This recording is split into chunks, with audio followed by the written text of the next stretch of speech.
Hey everybody, today we're going to be looking at should you run morale decreasers.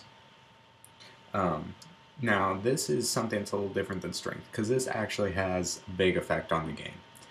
When you run a morale decreaser and you obviously decrease someone's morale, um, it's making them take longer to get to their win.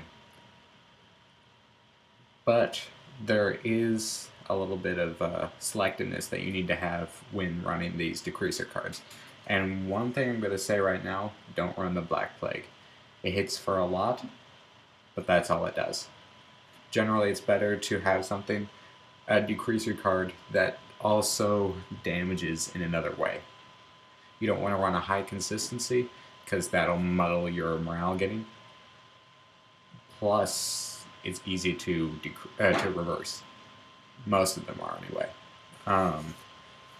But not only is the Black Plague a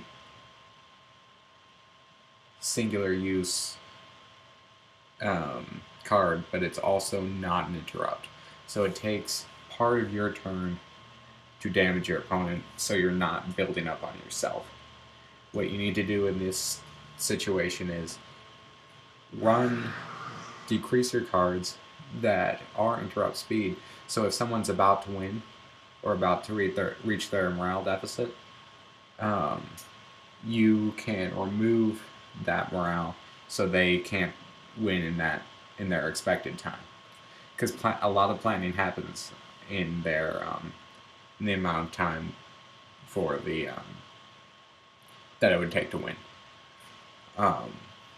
So one that I like to look at is the Lost Colony of Roanoke. It discards all cards in every land and decreases morale for that much. It's an event, so it's a little dangerous, but it's powerful. Something like Mount Vesuvius Eruption, which is almost strictly better.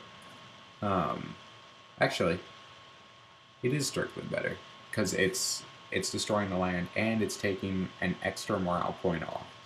Now the new one isn't the same, but it was also overpowered, so it's a good thing that it's not the same. But when it comes to that sort of offensive play where it's just with morale, or even if it's something that affects the board state in another way, in addition to the morale decreasing, you want to be careful. I don't run the Lost Colony of Roanoke, I run the 6-Day War because that is just an all-around plus and minus for my opponent's board.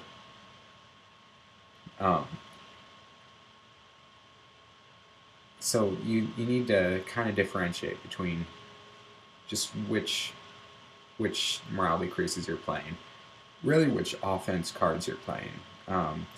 I like to have as many things that can discard lands as I can, something to take lands, because even if they have 2,900 morale, it doesn't matter if you have their lands because they're dead.